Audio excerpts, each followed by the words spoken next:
The Georgia sun was a merciless hammer, beating down on Fort Benning with the kind of heat that made the air shimmer and dance above the black asphalt.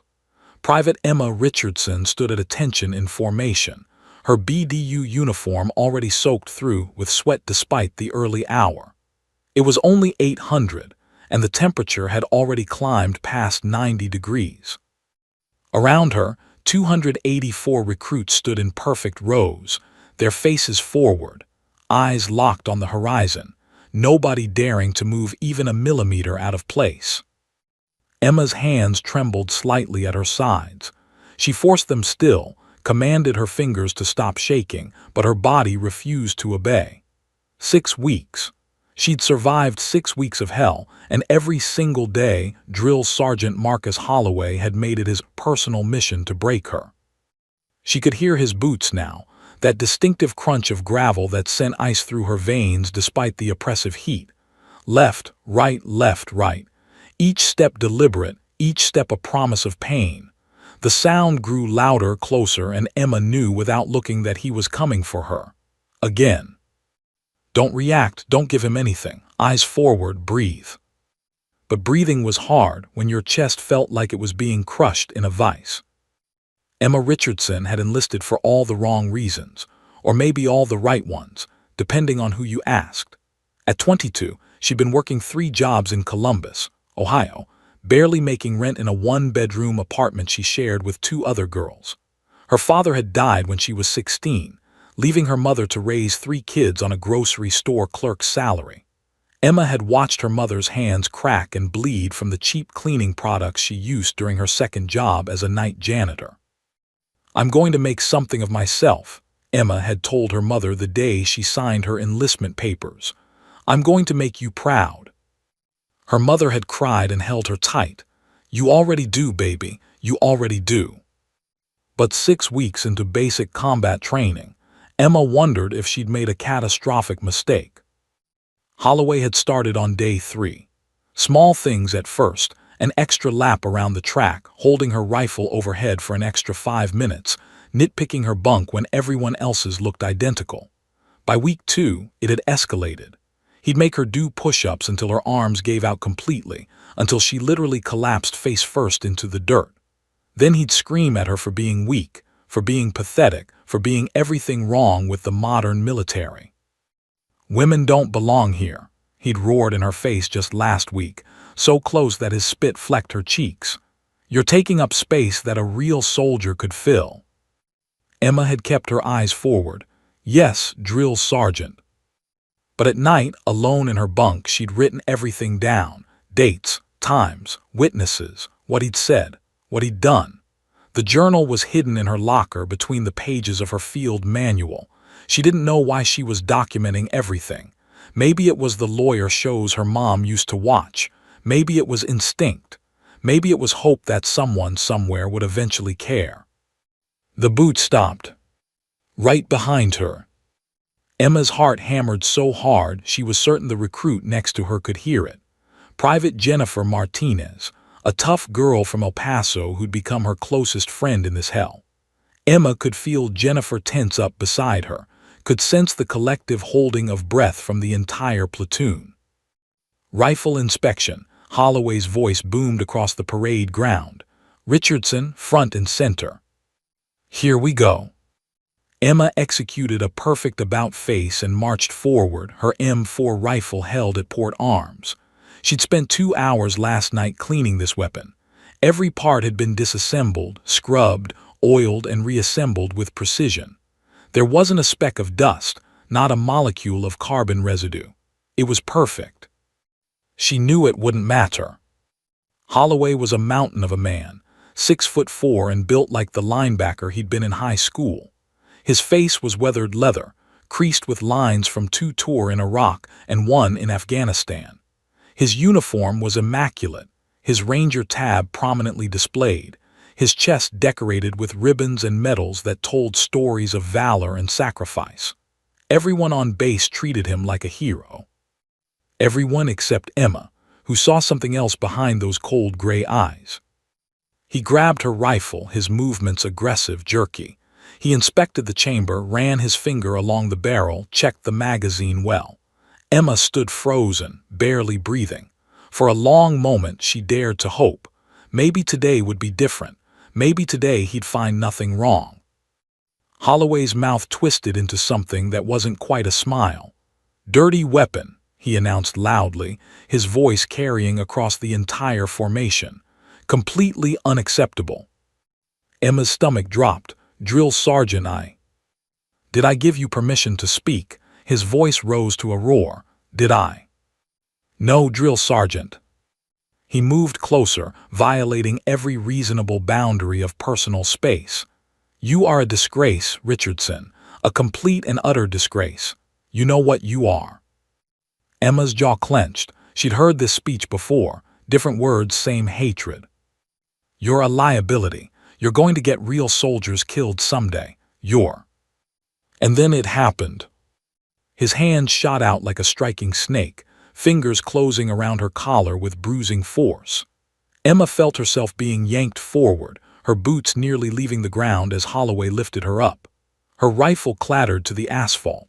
His face was inches from hers now, his breath hot and angry, his eyes blazing with something that went far beyond training, far beyond discipline. "You worthless piece of—" Time seemed to slow down. Emma could hear her own heartbeat pounding in her ears. She could see every recruit in her peripheral vision, 284 faces frozen in shock and fear. She could feel Jennifer's horror radiating from 15 feet away.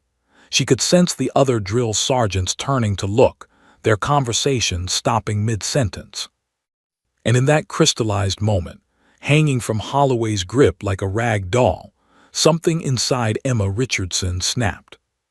Not broke, snapped into place. 6 weeks of abuse, 6 weeks of humiliation, 6 weeks of being told she wasn't good enough, wasn't strong enough, didn't belong.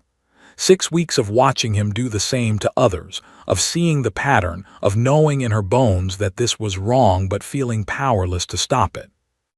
Until now. Emma's eyes locked onto Holloway's. She didn't look away, didn't blink, didn't show fear. Instead, she took a breath, and when she spoke, her voice was steady as steel. "Article 93, Sergeant." The words hung in the scorching Georgia air like a grenade with the pin pulled. Holloway's grip loosened slightly. "What?" Emma's voice grew stronger, louder, clear enough for every single recruit to hear. "Article 93 of the Uniform Code of Military Justice, cruelty and maltreatment of subordinates." The parade ground became a tomb. 284 recruits stood frozen, their eyes wide with disbelief. This wasn't happening. This couldn't be happening. Recruits didn't challenge drill sergeants. They especially didn't cite military law at them. But Emma wasn't done. "I have documented every violation for the past 3 weeks, Sergeant. Dates, times, witnesses. You have repeatedly crossed the line from lawful training into harassment and abuse. I am formally requesting immediate intervention from Captain Chen and filing a complaint with the Judge Advocate General's office." Holloway's hand dropped from her collar as if it had touched a live wire. His face went from red to purple, the veins in his temples throbbing visibly. For one terrifying moment, Emma thought he might actually hit her. But he didn't. Because 284 people were watching. And everything had just changed. The silence that followed Emma's words was suffocating. It pressed down on the parade ground like a physical weight, crushing the air from 284 pairs of lungs. Nobody moved. Nobody breathed. Even the Georgia wind seemed to hold still, as if nature itself was waiting to see what would happen next. Drill Sergeant Marcus Holloway stood frozen, his hand still hovering in the space where Emma's collar had been moments before. His face had gone from purple to an almost gray shade, his jaw working but no sounds coming out. Emma could see the calculations running behind his eyes, rage warring with sudden, cold realization. She'd done it in front of witnesses, all of them.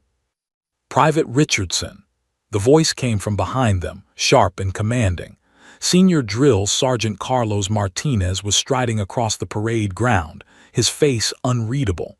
He was shorter than Holloway but carried an authority that made even the larger man straighten unconsciously. Step back into formation. Emma's legs felt like water, but she forced them to move. She retrieved her rifle from where it had fallen, executed an about-face, and marched back to her position. Every eye in the platoon tracked her movement. Jennifer Martinez stood rigid beside her spot, her face pale with shock and something that might have been pride. Drill Sergeant Holloway, Martinez continued, his voice carrying across the now silent morning. Report to Captain Chen's office. Immediately. Senior Drill Sergeant, I was conducting a routine. Immediately, Drill Sergeant. The emphasis on the last word left no room for argument.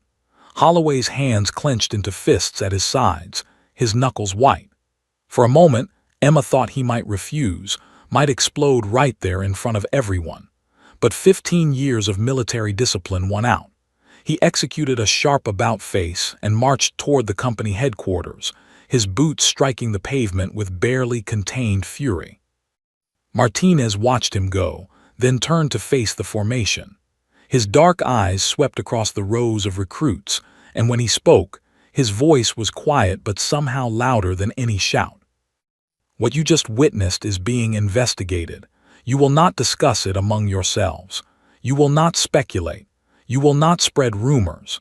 If you are contacted by JAG or an investigating officer, you will tell the truth, the complete truth, or you will face charges of obstruction. Is that understood? Yes, Senior Drill Sergeant. The response came in unison, sharp and loud. Charlie Company, you are dismissed to morning chow. Formation at 9:30 for PT. Move out. The platoon broke apart, but the usual chatter and movement were subdued. Recruits walked in tight groups, throwing glances back at Emma. Some looks were admiring. Others were hostile. Most were simply afraid of what came next, afraid of being associated with her, afraid that their entire training experience had just been turned upside down. Jennifer grabbed Emma's arm as they headed toward the dining facility. "Oh my God, Emma.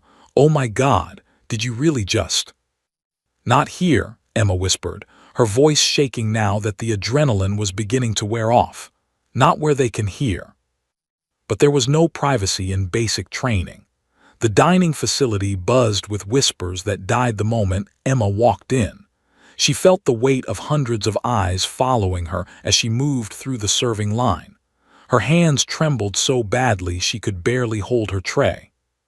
She just ended her military career before it even started. She knew it. Everyone knew it.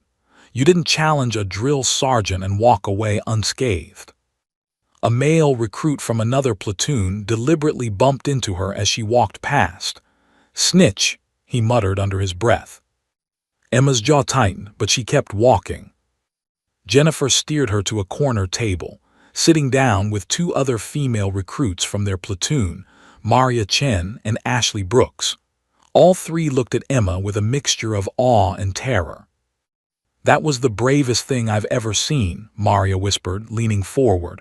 "Or the stupidest. I can't decide which." "Both," Emma said quietly, staring at her food without seeing it. Her stomach was in knots. "Probably both." "He's been after you since day one," Ashley said. Her voice was bitter. "We all saw it. The extra PT, the public humiliation, it was excessive." "He did it to me too," Maria admitted, her voice barely audible. "Last week. Made me hold my rifle overhead for 40 minutes because I smiled during formation. My arms were numb for hours." Emma looked up sharply. "Did you document it?" Maria shook her head, looking down. "I was too scared. I just wanted to survive and get through training." "That's what he counts on," Emma said. The fear was being replaced by something else now, a cold, hard anger. "He knows most people won't fight back." Jennifer glanced around nervously. "Emma, what's going to happen now?" "I don't know, but—" "Private Richardson." The voice cut through the dining facility noise like a blade. An MP stood at the entrance, his face professionally neutral. You need to come with me. Captain Chen wants to see you." The dining facility went silent again. Emma stood, her legs steadier now than they'd been 20 minutes ago. She picked up her tray, dumped it, and walked toward the MP with her head high. As she passed tables, she heard the whispers. "She's done. Career over before it started. Bet she gets kicked out by tomorrow." But she also heard others. "Good for her. Somebody had to say something. Holloway's a psycho." The walk to the company headquarters felt like a mile, though it was only 200 yards. The MP didn't speak, didn't offer any indication of what waited for her. Emma's mind raced through possibilities, each worse than the last. Court-martial for insubordination, dishonorable discharge, being sent home in disgrace while her mother worked herself to death. The MP opened the door to the administrative building. The air conditioning hit Emma like a wall of ice after the oppressive heat outside. Her sweat-soaked uniform clung to her uncomfortably. Captain Sarah Chen's office was on the second floor. The door was closed, but Emma could hear raised voices inside, Holloway's, distinctive and angry, though she couldn't make out words. The MP knocked twice, sharp and official. "Enter," came Captain Chen's voice. The door opened. Holloway stood at attention in front of the captain's desk, his face still flushed, his hands clenched. Captain Chen sat behind her desk, a woman in her late 30s with sharp eyes and graying hair pulled back in a tight bun. Her face was unreadable. "Private Richardson reporting as ordered, ma'am," Emma said, snapping to attention and saluting. Chen returned the salute. "Drill Sergeant Holloway, you're dismissed. Return to your quarters and await further orders. You are not to have any contact with recruits until this investigation is complete." "Ma'am, with respect, this is a misunderstanding." "Dismissed, Drill Sergeant." Holloway's jaw worked. He shot Emma a look of pure venom as he passed, and she could hear the unspoken threat in his eyes. "You're going to regret this." The door closed behind him. Captain Chen gestured to a chair. "Sit down, Private."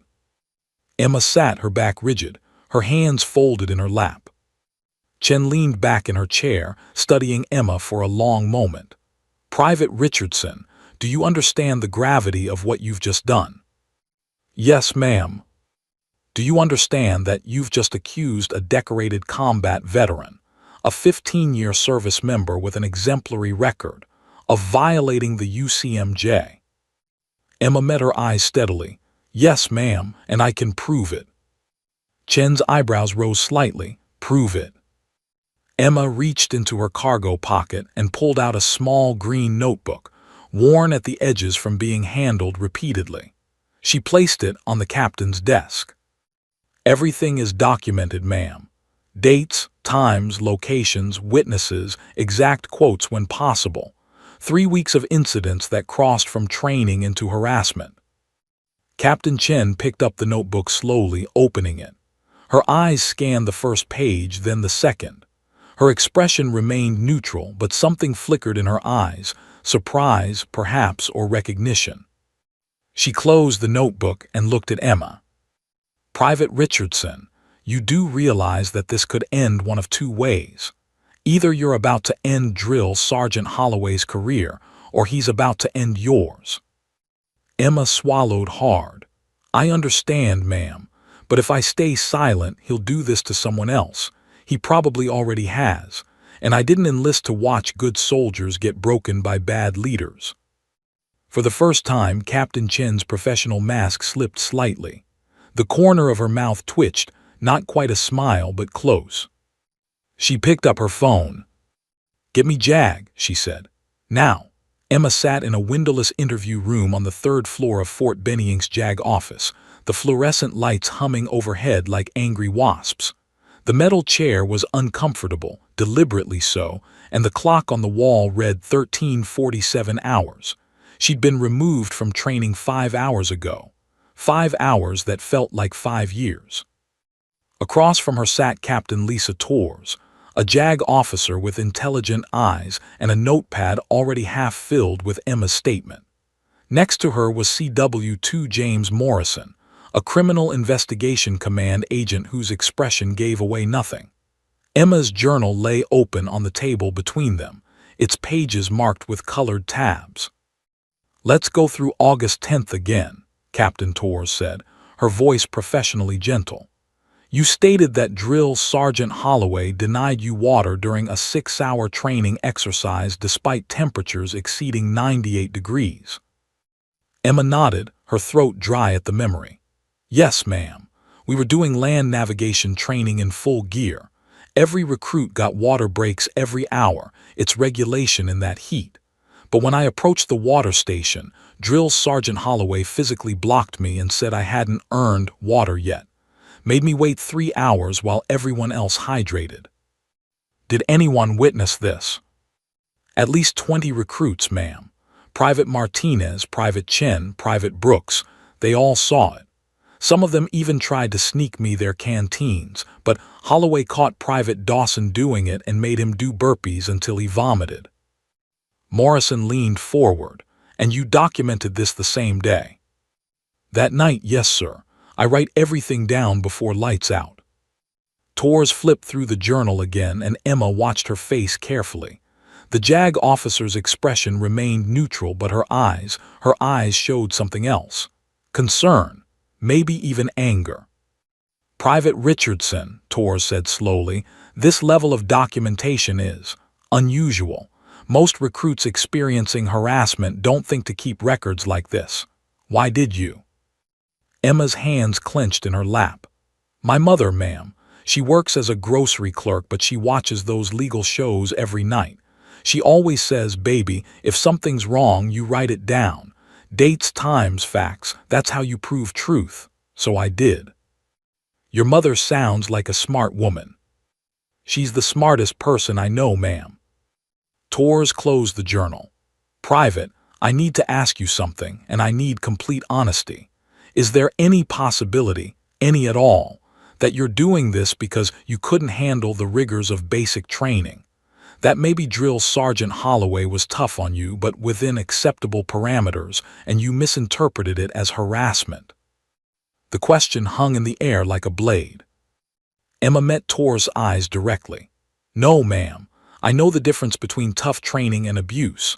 My best friend in high school joined the Marines.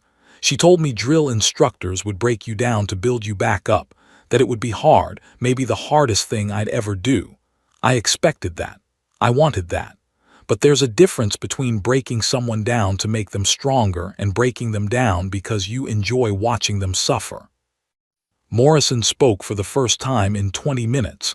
"How would you characterize that difference, Private?" Emma thought carefully before responding. "A good drill sergeant pushes everyone to their limits equally, sir. They're hard but fair. They correct mistakes immediately and move on. They have a purpose behind every action, building discipline, teamwork, resilience. Drill Sergeant Holloway, he targets specific people. He lingers on humiliation. He seems to enjoy it. And it's always the same people, mostly women, mostly smaller guys, people he thinks are weak." Torres and Morrison exchanged a glance that Emma couldn't quite interpret. "We're going to need witness statements," Torres said. "Are you willing to provide names of recruits who can corroborate your account?" "Yes, ma'am, but—" Emma hesitated. "But what?" "Some of them are scared, ma'am. They're afraid that speaking up will get them targeted next, or that it'll ruin their careers before they start."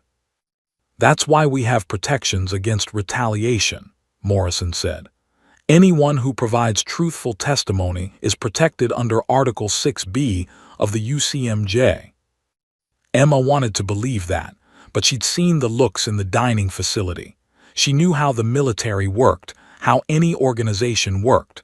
Officially, whistleblowers were protected. Unofficially, they were marked. "I'll provide the names, sir," she said quietly. "But I won't force anyone to come forward. That has to be their choice." The interview lasted another 90 minutes. Every incident from her journal was examined, questioned, verified against training schedules and duty rosters. By the time Tors finally closed her notepad, Emma's voice was hoarse and her hands were shaking from exhaustion.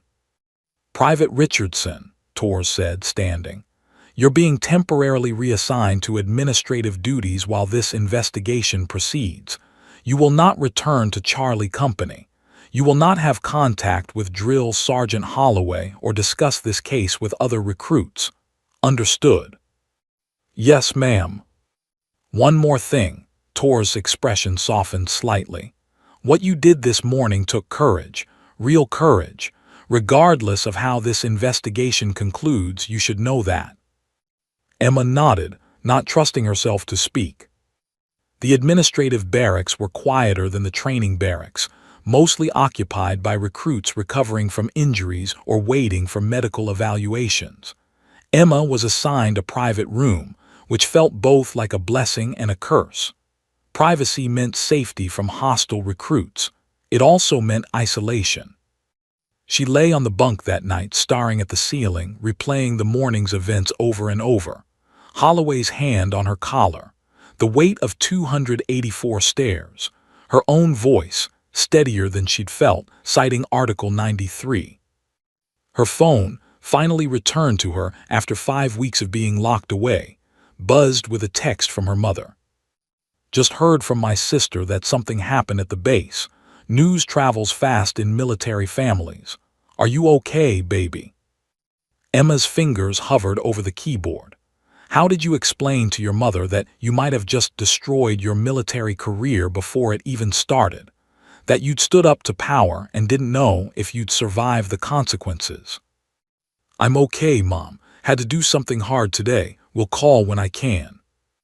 The response came immediately. "Proud of you, always. Whatever you did, I know you did it for the right reasons." Emma's eyes burned with tears she wouldn't let fall. A knock at her door made her jump. She wiped her eyes quickly and opened it to find Jennifer Martinez standing there, still in her PT uniform, her face flushed from running. "I'm not supposed to be here," Jennifer said quickly. "But I had to tell you." Maria came forward. "She went to JAG this afternoon and gave a statement." Emma's heart stuttered. "She did?" "Yeah, and Ashley's thinking about it. And Emma," Jennifer's voice dropped to a whisper, "there's a guy from Bravo Company, a Private Johnson. He tracked me down after dinner. Said Holloway did the same stuff to him last year, made him drop out of training. He wants to know if he can still give a statement." The room seemed to spin slightly. "Last year?" "This isn't the first time, Emma. I think you just opened a door that's going to show a lot more than anyone expected." After Jennifer left, sprinting back to avoid being caught, Emma sat on her bunk in the darkness. She thought about Maria, who'd been too scared just this morning. About Private Johnson, who'd already lost his chance at a military career. About how many others there might be, scattered across training cycles, their stories buried and forgotten. Her phone buzzed again. An unknown number, local area code. "Private Richardson, this is Specialist Maria Gonzalez. I graduated from Fort Benning in 2023. I heard about what happened this morning. Holloway was my drill sergeant. I need to talk to JAG. Can you help me?" Emma stared at the message for a long moment, her hands trembling. Then she forwarded it to Captain Tors. The door she'd opened was bigger than she'd imagined, and on the other side there were more victims than she'd feared. But there were also more witnesses than Holloway had counted on. The storm was just beginning. The JAG conference room felt smaller with each person who entered. Emma sat in the corner, watching as Captain Tors organized a growing stack of files on the table. It had been 3 days since her confrontation with Holloway. 3 days that had turned Fort Benning upside down. Specialist Maria Gonzalez arrived first, her civilian clothes hanging loose on a frame that looked like it had shed weight from stress. She was 24, with dark circles under her eyes and hands that wouldn't stop fidgeting.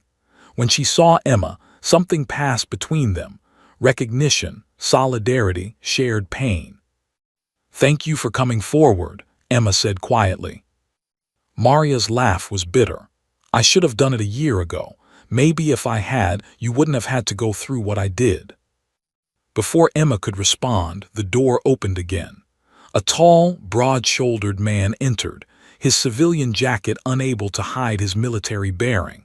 His jaw was set tight, but his eyes held something raw and vulnerable. "Private First Class James Tucker," he introduced himself, his voice rough. "Or I was. Got recycled out of training 8 months ago." Torres gestured for everyone to sit. "Thank you all for coming. I know this isn't easy. Mr. Tucker, you reached out to our office yesterday claiming Drill Sergeant Holloway was responsible for your departure from basic training. Can you elaborate?" Tucker's hands clenched on the table. "He targeted me from day one. I'm not a big guy, 5'7", maybe 140 pounds soaking wet. He called me little girl in front of the whole platoon, made me do push-ups whenever he felt like it. Once, he made me low crawl through mud for 20 minutes because I didn't respond fast enough to his orders." "That sounds like tough training," Morrison said carefully. "What made it cross the line?" Tucker's voice cracked. "He withheld my mail for 3 weeks. My mom was dying of cancer and she was writing me letters every day. He knew, I'd told him during intake that she was sick, and he kept them locked in his office. When I finally got them, she'd already passed. I missed her funeral because I didn't know she was gone." The room went silent. Emma felt her stomach turn over. "I tried to file a complaint," Tucker continued, wiping his eyes roughly. "But my company commander said I was just having trouble adjusting. Said maybe the military wasn't for me. 2 weeks later, Holloway found reasons to recycle me, claimed I failed qualifications I know I passed. I gave up, just gave up." Torres wrote steadily, her face carefully controlled. "Did anyone witness these incidents?" "My whole platoon, ma'am, but nobody said anything. Everyone was too scared." The door opened once more. A young woman entered, barely 20, her eyes red from crying. She wore a waitress uniform from a nearby restaurant, the name tag reading Crystal. "I'm sorry I'm late," she whispered. "I just got off my shift." "You must be Ms. Patterson," Torres said gently. "Thank you for coming, please sit." Crystal Patterson sat down slowly, her hands twisting in her lap. "I don't know if I can help. I didn't finish training." "That's okay," Torres assured her. "Just tell us what happened." Crystal took a shaky breath. "I enlisted last spring. I was so proud, first person in my family to join the military. Drill Sergeant Holloway seemed okay at first, but then," she paused, swallowing hard, "he started making comments about my body, during PT during inspections. Said I filled out my uniform too well. Made me do extra exercises alone while he watched. Other recruits heard him, but nobody said anything." Emma's hands clenched under the table. She recognized the pattern, the isolation, the targeting, the way Holloway picked people he thought were vulnerable.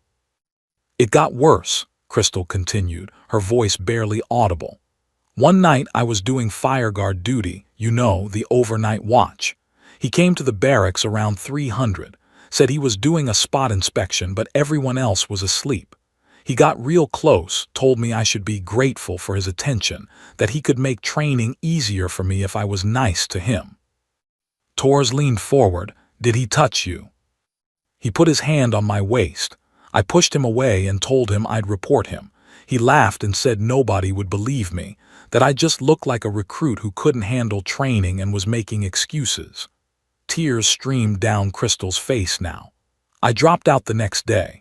Told everyone it was for personal reasons. I was too ashamed to admit what really happened." Morrison's jaw was tight. "Did you file any kind of report?" Crystal shook her head. "I just wanted to forget, pretend it never happened.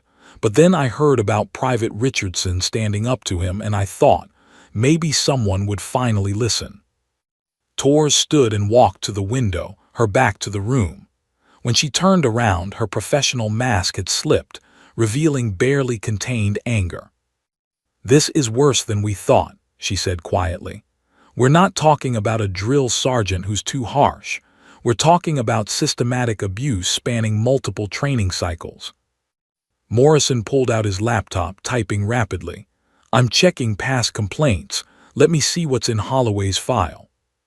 The room waited in tense silence as Morrison scrolled through screens, his frown deepening with each page.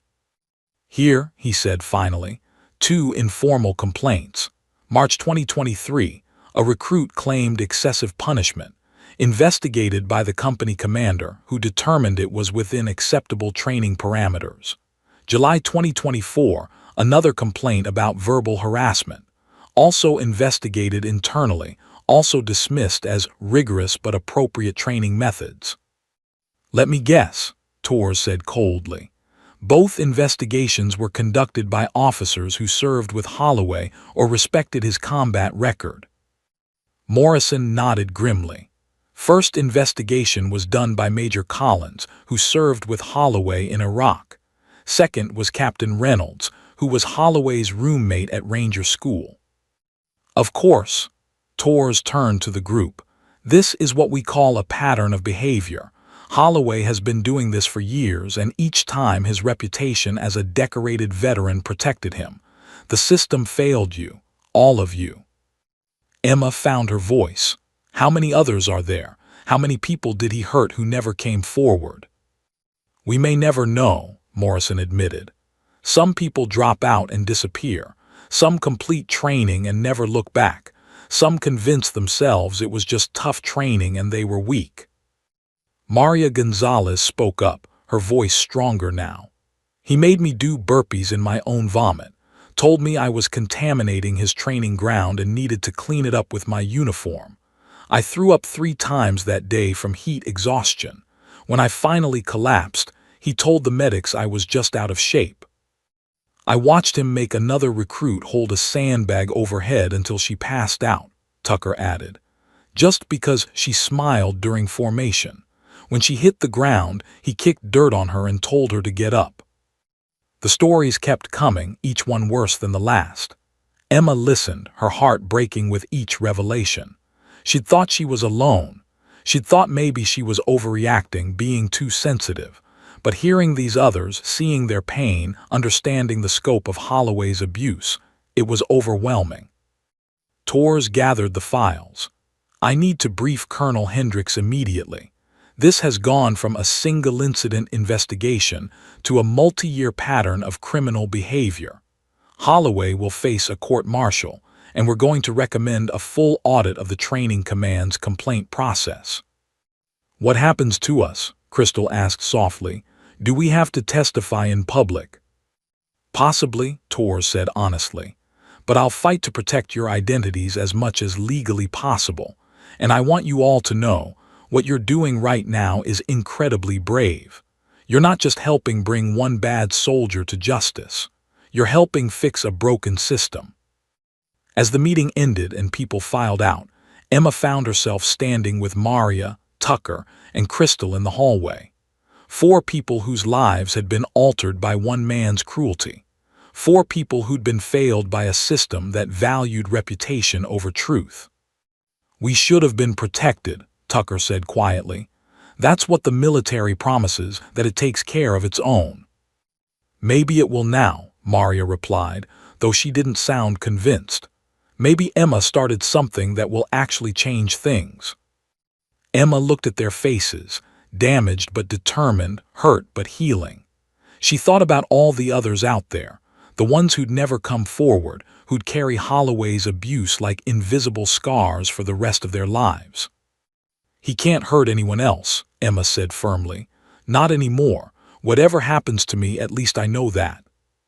But as she walked back to her barracks that evening, Emma couldn't shake the feeling that the hardest part was still ahead. Holloway knew the walls were closing in. And cornered animals were always the most dangerous. The military courtroom at Fort Benning was nothing like the civilian courts Emma had seen on television. No grand jury box, no dramatic wooden panels, no gallery packed with spectators. Just an austere room with fluorescent lighting, an American flag in the corner, and 3 officers sitting behind a plain table, the panel that would decide Drill Sergeant Marcus Holloway's fate. Emma sat in the witness section, her Class A uniform pressed to perfection, the few ribbons she'd earned during training gleaming on her chest. Her hands were folded in her lap, but beneath the calm exterior, her heart hammered like a war drum. Across the aisle, Holloway sat ramrod straight in his dress blues, his chest covered in rows of medals and decorations.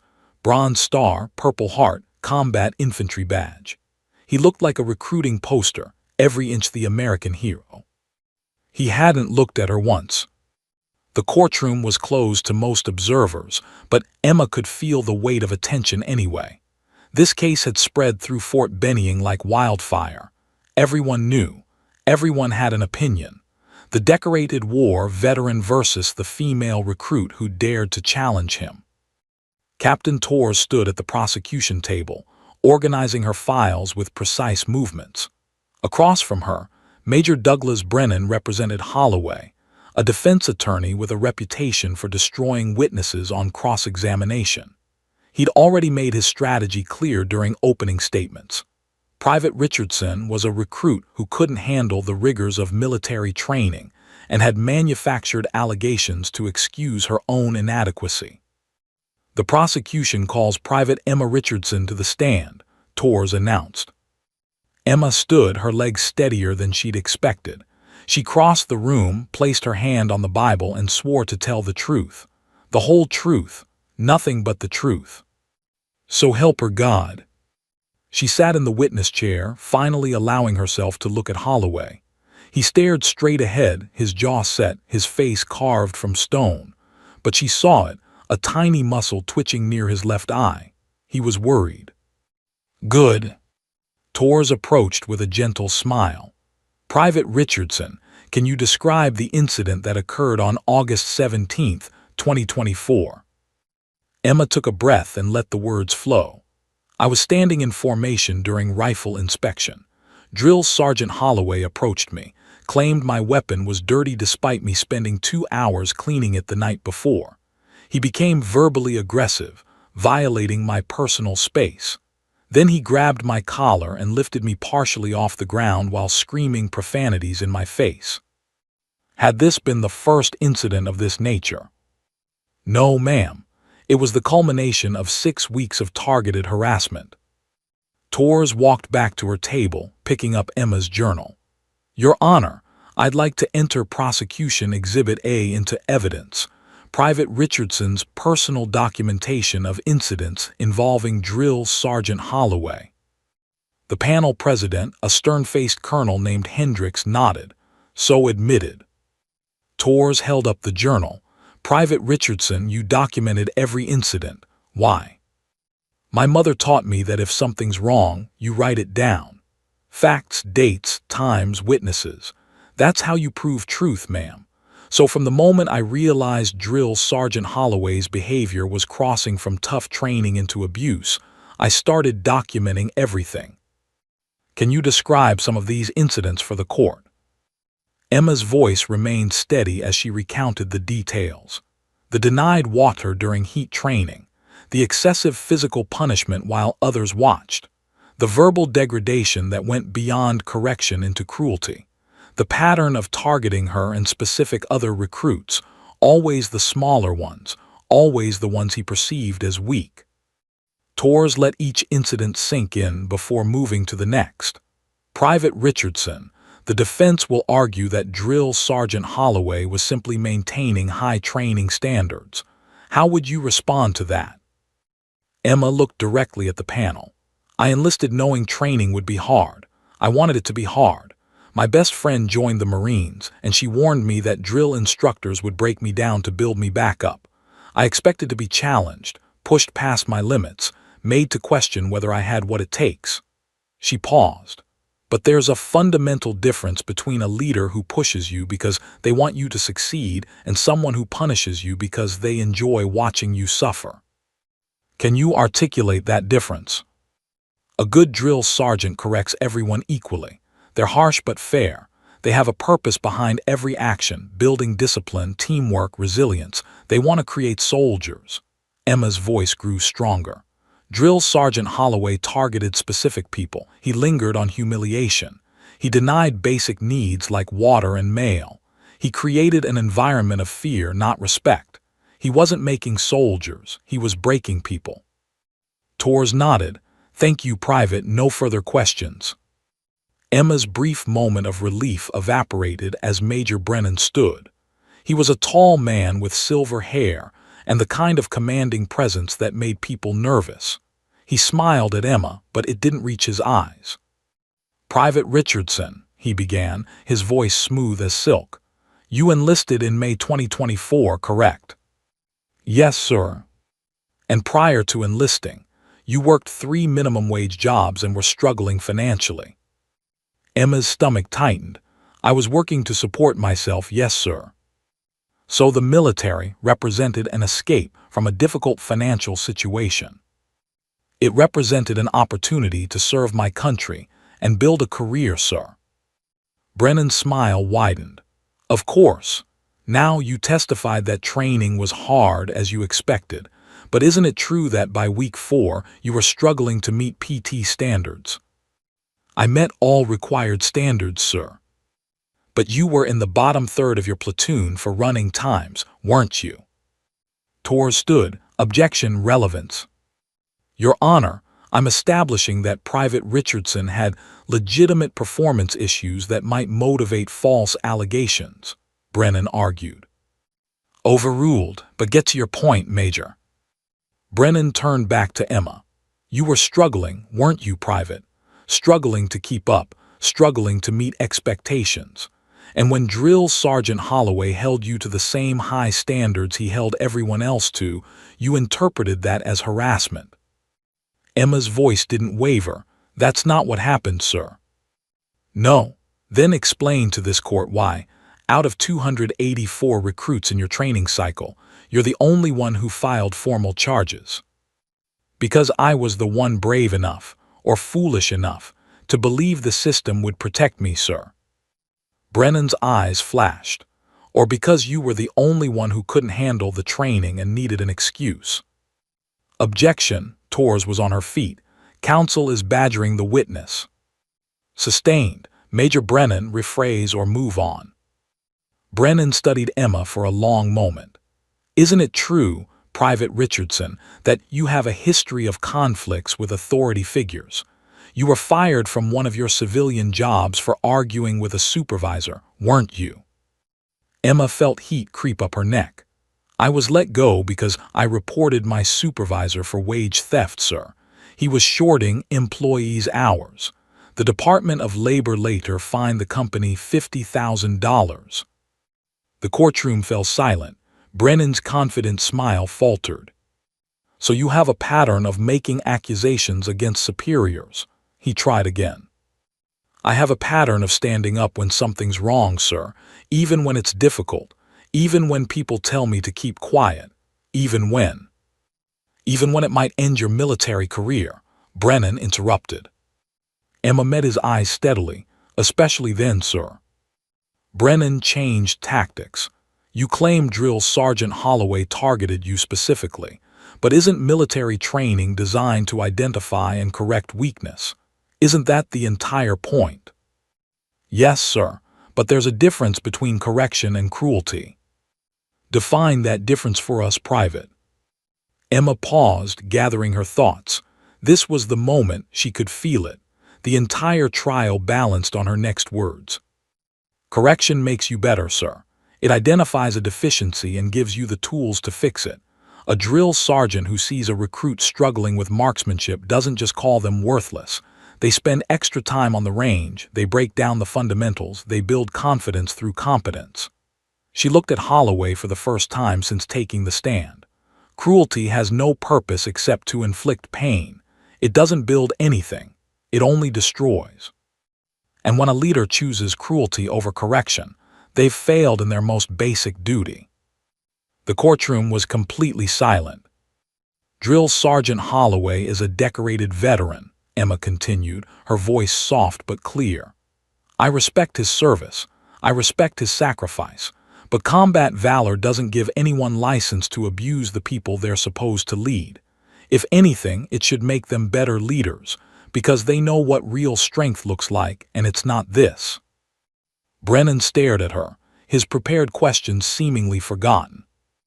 "No further questions," he said quietly. As Emma returned to her seat, she caught Tor's slight nod of approval.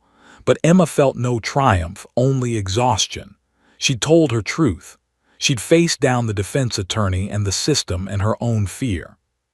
Now, all she could do was wait for 12 officers to decide who they believed. The decorated war hero, or the private who dared to say no more.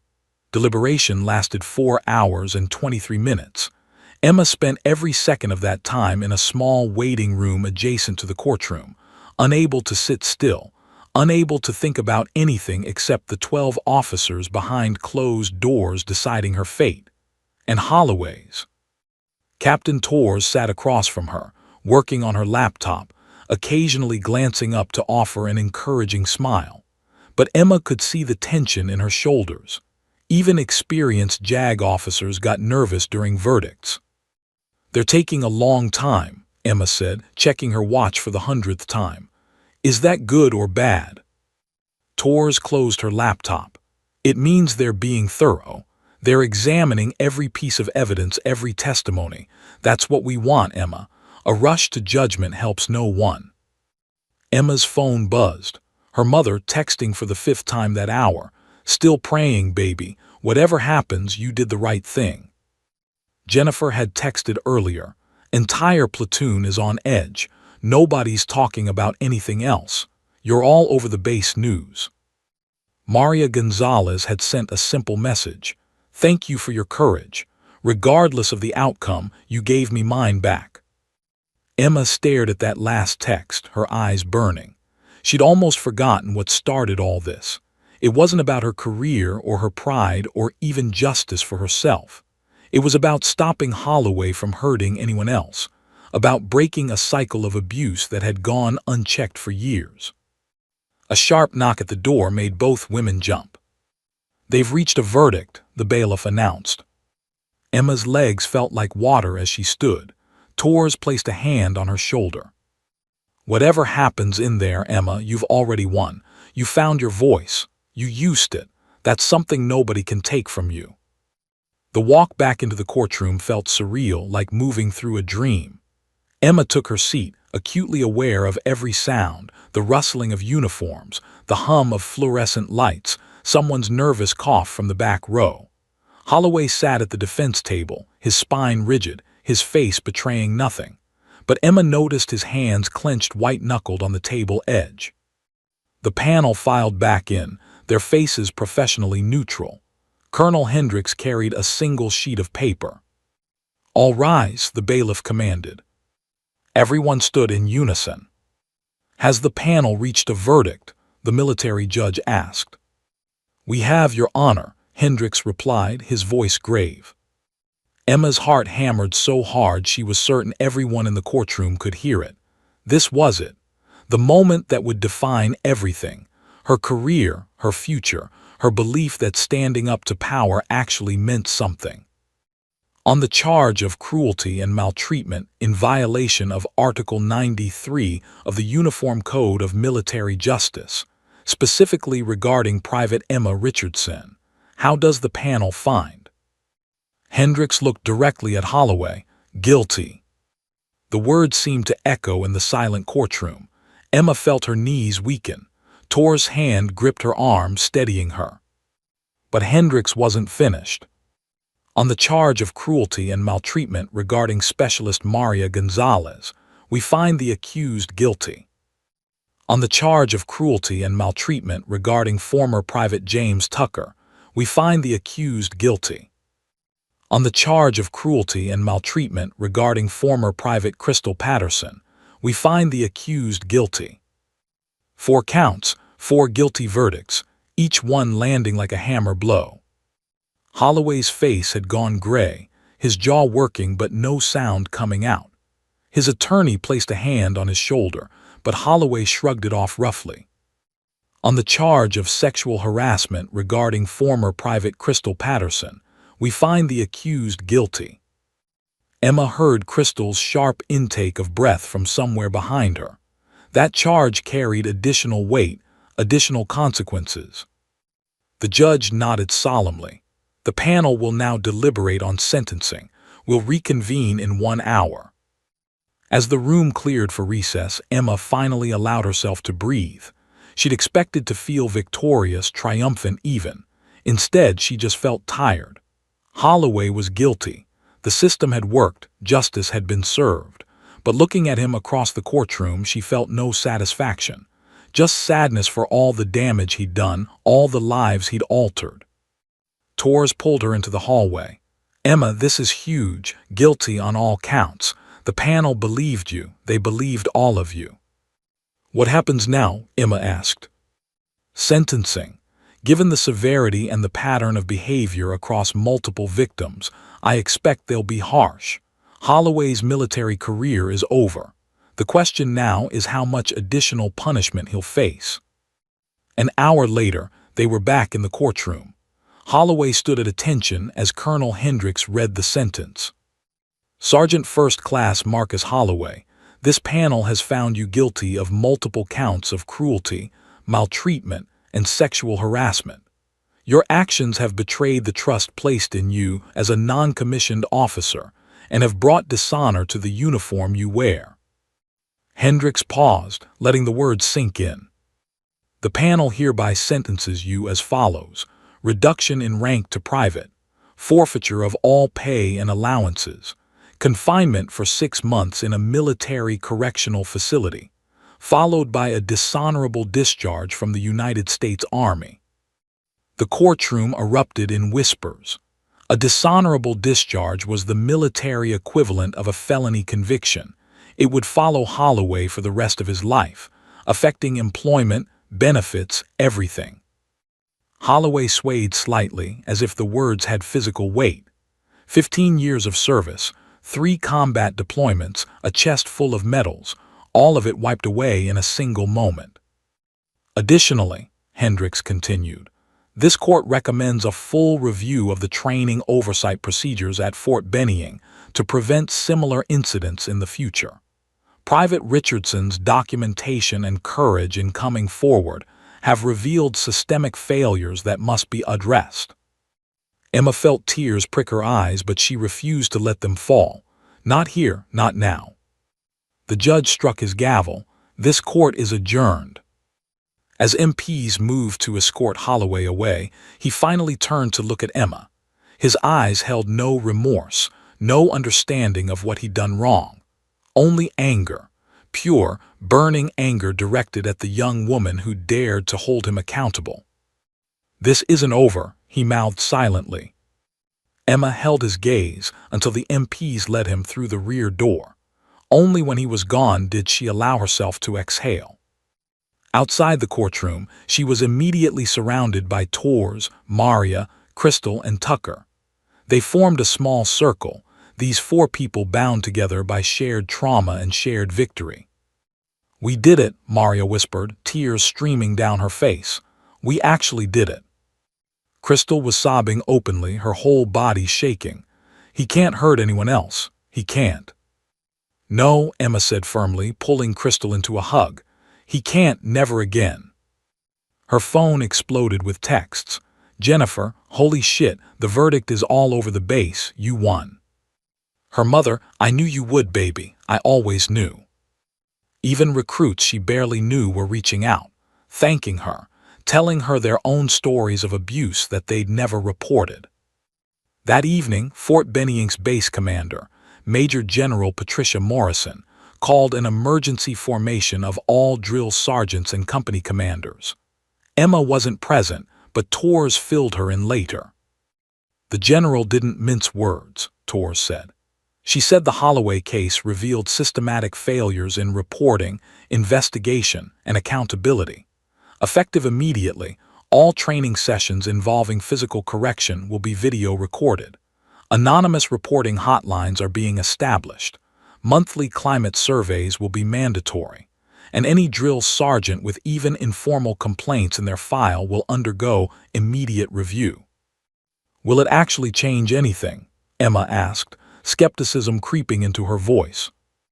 Torres' expression was thoughtful. "Honestly, I don't know.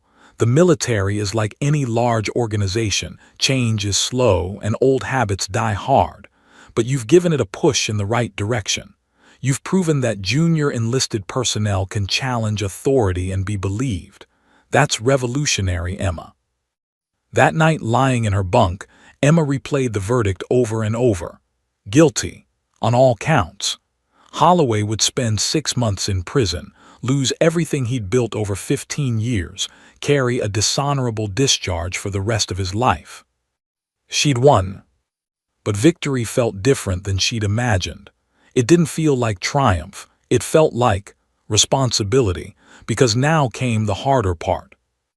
Returning to training, completing what she'd started, proving that seeking justice didn't equal weakness, that standing up for what's right didn't mean she couldn't be a soldier. Emma pulled out her journal, the same one that had helped convict Holloway. She turned to a fresh page and wrote, August 29, 2024. Verdict, guilty. Sentence, dishonorable discharge and confinement. Justice was served, but justice is just the beginning. Tomorrow I return to training. Tomorrow I prove that you can be both strong and right. Tomorrow I become the soldier I enlisted to be. She closed the journal and turned off the light. The battle was won, but the war to change hearts and minds, to reform a broken system, to prove that one voice could matter, that war was just beginning. And Emma Richardson was ready to fight it. The bus dropped Emma at Delta Company's barracks on a cold September morning. 6 weeks had passed since the verdict. 6 weeks of administrative duties, physical therapy to rebuild her strength, and mandatory counseling sessions. Now, she was starting over, back to week 1 of basic combat training with a completely new unit. Her duffel bag felt heavier than it should as she walked toward the formation area. Or maybe it was the weight of 284 stairs she still felt, even though those recruits had long since moved on to advanced individual training. You must be Richardson. Emma snapped to attention. The voice belonged to Staff Sergeant David Williams, a compact man with sharp eyes and a face that revealed nothing. He circled her slowly, assessing, his boots crunching on the gravel. Yes, Sergeant. I know your story, he said flatly. Everyone knows your story. Hell, they're teaching your case in leadership courses now. You're famous, or infamous, depending on who you ask. Emma's jaw tightened. I just want to complete training, Sergeant. William stopped in front of her, and for the first time his expression softened, just barely. Here's how this works, Richardson. I'm not Holloway, I don't target people, I don't enjoy breaking recruits, but I also won't go easy on you because you're the girl who stood up to the bad drill sergeant. You want to be a soldier. You'll earn it the same way everyone else does, through sweat, discipline, and proving you have what it takes. Understood? Yes, Sergeant. I wouldn't want it any other way. Good, because some people here think you're a hero. Others think you're a snitch who couldn't hack it. My job is to train soldiers, not referee opinions. You keep your head down, do the work, and let your performance speak for itself. Yes, Sergeant. Williams nodded curtly. Formation in 10 minutes, don't be late. The whispers started immediately. Emma joined Delta Company's formation, taking her place among 53 recruits who'd already bonded for 3 weeks without her. She felt their eyes on her, heard the barely concealed murmurs. That's her. The one from the trial. I heard Holloway got 6 months because of her. My cousin was in Charlie Company, said Holloway was just tough, not abusive. Nah man, my sister graduated last year. She said everyone knew Holloway was dirty. Emma kept her eyes forward, her face neutral, even as her stomach churned. This was what she'd signed up for when she'd grabbed that journal and walked into Captain Chen's office. This was the price of speaking truth to power. A female recruit to her left leaned slightly closer and whispered, "Thank you." Emma's eyes flickered toward her, a petite Asian American girl with determined eyes. Private Lisa Chen, not the Captain Chen from your case, different person, but I wanted you to know, what you did mattered. My older sister dropped out of the Air Force Academy because of harassment. She never reported it. Seeing you fight back, it meant something." Before Emma could respond, Williams's voice cracked across the formation like a whip. "Chen, Richardson, you think this is social hour? Give me 20 push-ups, now." Both women dropped immediately. As Emma's chest hit the gravel for the 20th time, she caught Chen's eye. The other woman was grinning despite the punishment. For the first time in weeks, Emma smiled back. Training with Delta Company was brutal. Williams kept his word. He didn't target Emma, but he didn't coddle her either. Every morning started with PT that pushed her to her absolute limits. Running in formation, her lungs burning in the cool autumn air. Obstacle courses that left her muscles screaming. Hand-to-hand combat training where she got thrown to the mat so many times she lost count. But she never quit, never complained, never gave Williams or anyone else a reason to say she couldn't handle it. The other recruits slowly warmed to her. Lisa Chen became a fast friend, along with Private Marcus Johnson, a former college football player from Texas who appointed himself Emma's unofficial protector. "Anyone gives you trouble, they answer to me," Marcus told her during chow one evening. "What you did took guts, real guts. My little sister wants to enlist next year. Thanks to you, maybe she'll have a better shot at being treated right." But not everyone was supportive. Private Derek Sampson, a recruit from a military family spanning 3 generations, made his feelings clear during rifle training. "Must be nice getting special treatment," he muttered loud enough for Emma to hear. "File a complaint, get recycled, start over. Meanwhile, the rest of us just have to suck it up and deal." Emma ignored him, focusing on her weapon. "I'm talking to you, Richardson. You listening? Or are you gonna run to JAG and say I'm harassing you?" Emma's hand stilled on her rifle. She turned slowly to face Sampson. "I reported abuse because someone was breaking the law," she said quietly. "Not because training was hard. Not because my feelings were hurt. Because a drill sergeant was systematically targeting and tormenting recruits, denying basic needs and crossing lines that exist for a reason. If you can't tell the difference between tough training and criminal behavior, that's your problem, not mine." Sampson's face reddened. "You destroyed a war hero's career." "I held an abuser accountable," Emma interrupted, her voice steady. "His medals don't give him license to torment people, and if you think they do, you're going to make a terrible leader." The firing range went silent. Even the drill sergeant supervising them had paused to listen. Sampson took a step forward, his fists clenched. Marcus Johnson immediately moved to Emma's side, his considerable bulk a clear warning. "We got a problem here." Staff Sergeant Williams appeared from nowhere, his voice dangerously calm. "No, Sergeant," Emma said quickly. "Just a disagreement about leadership philosophy." Williams looked between Emma and Sampson, his eyes missing nothing. "Sampson, you're on latrine duty for the next week. Richardson, you're helping him. Maybe you two can work out your philosophy disagreements while scrubbing toilets." Both recruits groaned internally but snapped to attention. "Yes, Sergeant." Weeks blurred together. Emma pushed herself harder than anyone, arriving early to every formation, staying late to practice skills she hadn't mastered. When they moved to marksmanship qualification, she spent extra hours on the range until she could disassemble and reassemble her weapon blindfolded. When they started land navigation exercises, she studied maps until the topographic lines were burned into her brain. Slowly, grudgingly, even Sampson came around. "You know," he admitted one night while they scrubbed toilets together, "I didn't want to like you. My dad said you were everything wrong with the new military, too soft, too quick to complain. But watching you these past weeks, you work harder than anyone. You don't ask for special treatment, you just show up." Emma paused mid-scrub. "Your dad served with Holloway, didn't he?" Sampson nodded. "Iraq, 2009. He always talked about Holloway like he was Captain America or something. When the verdict came down, Dad was furious, said you ruined a good man's life. And what do you think? Samson was quiet for a long moment.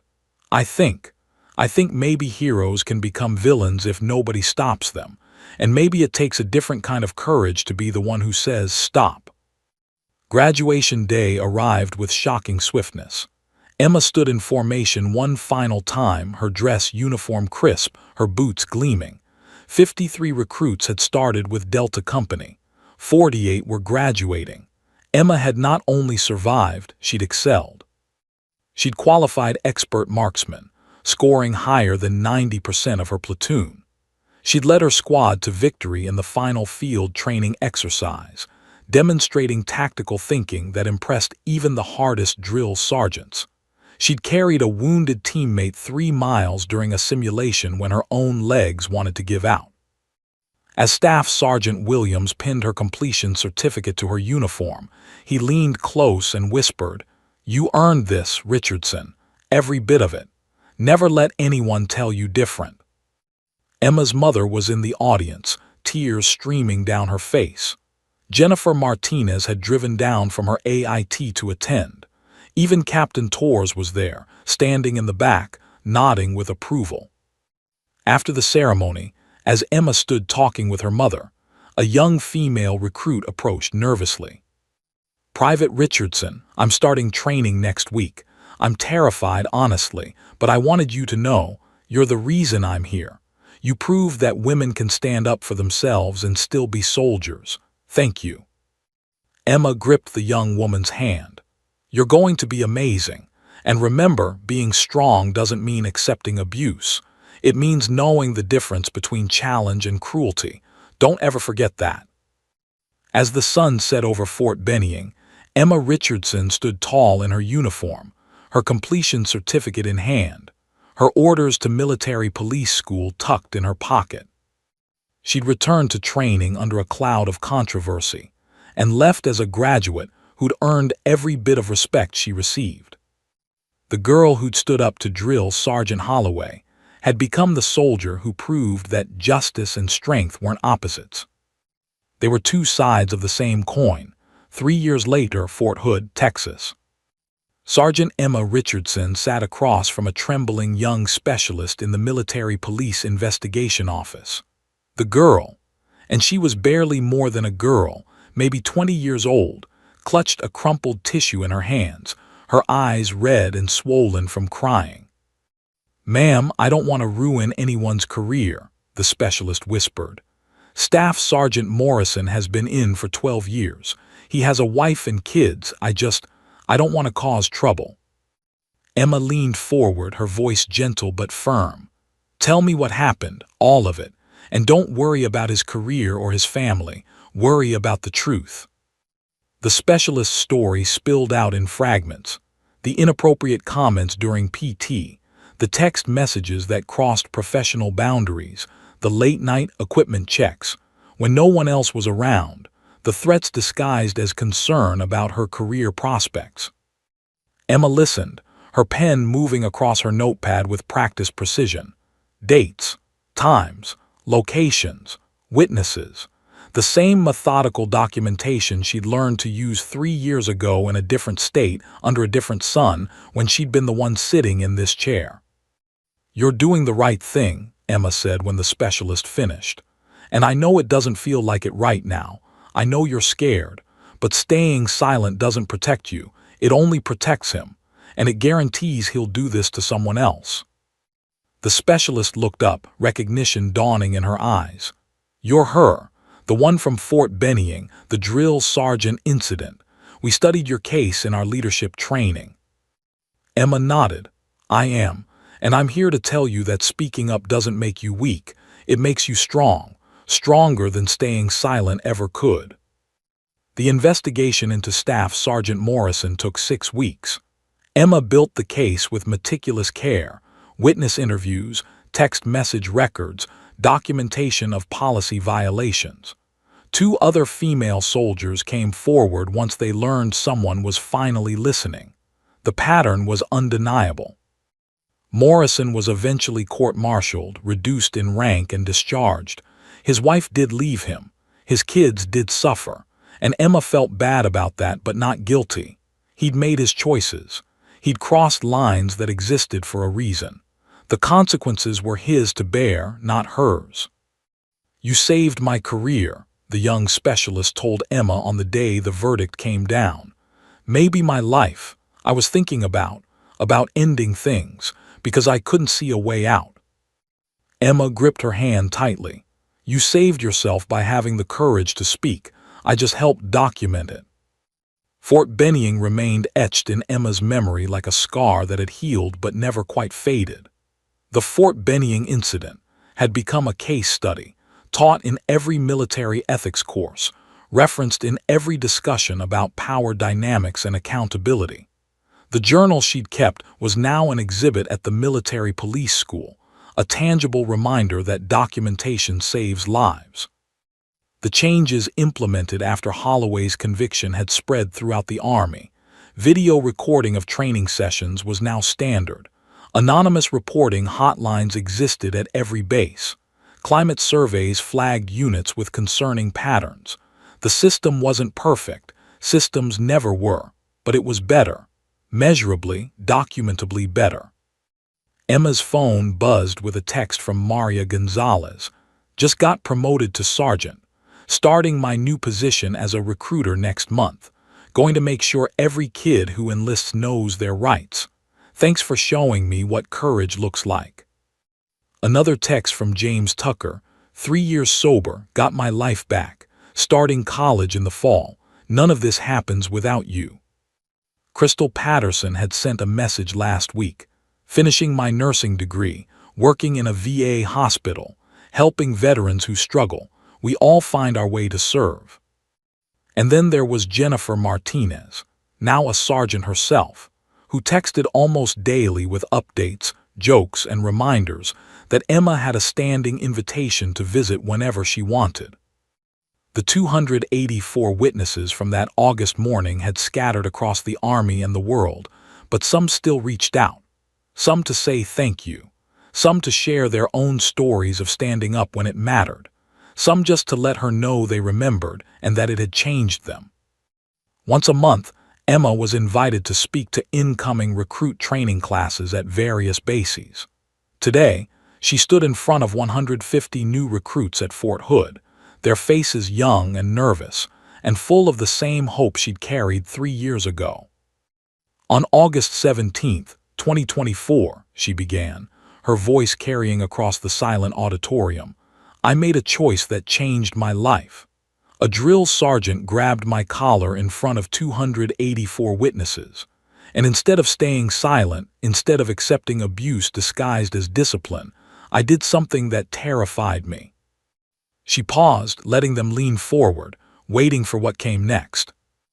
I cited Article 93 of the Uniform Code of Military Justice. I documented every incident. I reported the abuse. And 284 people watched it happen. Emma walked across the stage, making eye contact with as many faces as possible. Some of those witnesses thought I was brave. Some thought I was weak. Some thought I was destroying a war hero's career over nothing. But here's what I learned. Courage isn't about what other people think. It's about knowing the difference between right and wrong and acting on that knowledge even when it costs you everything. A hand went up, a young woman in the front row. "Ma'am, weren't you afraid?" "Terrified," Emma admitted. "I thought my military career was over before it started. I thought I'd be branded a troublemaker, a snitch, someone who couldn't handle tough training. And some people did brand me that way. Some still do." "So why did you do it?" Emma smiled. "Because I remembered why I enlisted. I joined to serve something bigger than myself, to protect people, to stand up for what's right. And I realized that if I stayed silent while someone abused their power, I wasn't serving anything except my own fear." She pulled out a worn green journal from her pocket, not the original, but a replica she carried for these talks. "This journal saved my case. Documentation dates, times, facts, turns allegations into evidence. If you ever face harassment, abuse, or anything that crosses the line, write it down. Tell someone. Use the reporting systems. They exist because people fought to create them. They work because people have the courage to use them. Another hand, a young man this time. Ma'am, what happened to the drill sergeant? He was convicted on all counts. Reduction in rank, 6 months confinement, dishonorable discharge. His 15-year career ended because he chose cruelty over leadership. Emma's voice softened. And I felt no joy in that. Only sadness for all the damage he'd done, and relief that he couldn't hurt anyone else. Do you regret it? Someone called from the back. Emma shook her head firmly. Not for a second. Because of that decision, systemic changes were implemented. Other victims came forward. Bad leaders were held accountable. And every single one of you sitting here today is entering a military that's a little bit better, a little bit safer, because some people had the courage to say this isn't right. She looked out at the sea of young faces, seeing herself 3 years ago in every uncertain expression. The military will challenge you, she continued. It will push you to your limits and beyond. You will be uncomfortable, exhausted, tested in ways you never imagined. That's how you become a soldier. But there is a line, a clear, definable line between tough training and abuse, between discipline and cruelty, between leaders who want you to succeed and leaders who want to break you. Emma's voice grew stronger. Trust your instincts. If something feels wrong, it probably is. If someone violates your dignity, your safety, your basic rights, speak up. Document it. Report it. Use the chain of command. And if the chain of command fails you, go around it. JAG exists for you. Inspector General exists for you. Congressional representatives exist for you. She paused, letting the words sink in. That morning at Fort Benning, 284 people watched me stand up to power. Some were inspired. Some were horrified. Some were just relieved it wasn't them. But you know what? Every single one of them learned something that day. That junior enlisted personnel can challenge authority and be believed. That documentation matters. That courage is contagious. Emma smiled, thinking of Maria's promotion, Tucker's sobriety, Crystal's nursing degree, the countless messages from people she'd never met who said her story had changed their lives. 3 years ago, I was terrified. Today, I'm a military police sergeant investigating cases just like mine. I help other people find their voices, document their experiences, seek justice. And every time I close a case and see an abuser held accountable, I think about that August morning and the 284 witnesses who saw that change is possible. She held up the journal one more time. This isn't just a notebook. It's a weapon against injustice. It's a shield for the vulnerable. It's proof that one person, one voice, one moment of courage can ripple outward and change an entire system. Emma looked directly at the young woman who'd asked the first question. Yes, I was afraid. I'm still afraid sometimes. Fear doesn't make you weak. Letting fear silence you, that's what makes you weak. So when your moment comes, and it will come in some form, in some way, I hope you remember this. 284 people watched me grab back my dignity. And because I did, thousands of people now serve in a military that's a little bit safer, a little bit more just. The auditorium erupted in applause. That evening, Emma called her mother. I spoke at Fort Hood today, Mom, to new recruits. Her mother's voice was warm with pride. How'd it go, baby? Good, really good. Some of them had heard my story. Some hadn't, but they listened. They understood. I could see it in their eyes, that shift from thinking they have to accept everything to realizing they have power, they have rights, they have a voice. I'm so proud of you, her mother said, her voice thick with emotion. Every single day I'm proud of you. Emma smiled, looking at her reflection in the window, 3 years older, 3 ranks higher, 3 years wiser. The girl who'd stood trembling in formation had become the woman who helped others stand. I'm proud of me too, Mom, she said softly, finally. Before bed, Emma opened her personal journal, not the replica she carried for talks, but her actual, ongoing documentation of life. She turned to a fresh page and wrote, November 3, 2027. Spoke to 150 recruits today. Saw that spark of recognition when they realized they don't have to stay silent. That's the legacy, not the trial, not the verdict, not the changes. The legacy is every person who finds their voice because I found mine. 3 years ago, 284 people watched me refuse to be broken. Today, thousands of people serve in a better military because that refusal became a ripple that became a wave. Holloway grabbed my collar, but what I did next wasn't about him. It was about me, finding my dignity, my strength, my voice, and it was about everyone who came after. The fight isn't over. It never is. But it's being fought by more people, with better tools, in a system that's slowly learning to listen. That August morning, I didn't know if I'd survive. Today, I'm thriving, and I'm using everything I learned to help others thrive too. That's what strength looks like. Not silence, not submission, but standing up, speaking out, and refusing to let fear win. 284 witnesses saw it happen, and the wave keeps spreading. Emma closed the journal, turned off the light, and slept soundly. The next morning, she'd wake up and do it all again, investigating cases, helping victims, changing lives, one voice at a time. Because that's what Sergeant Emma Richardson did. She gave people back their power. And nothing, not fear, not doubt, not the weight of 284 stairs, would ever make her stop. The end.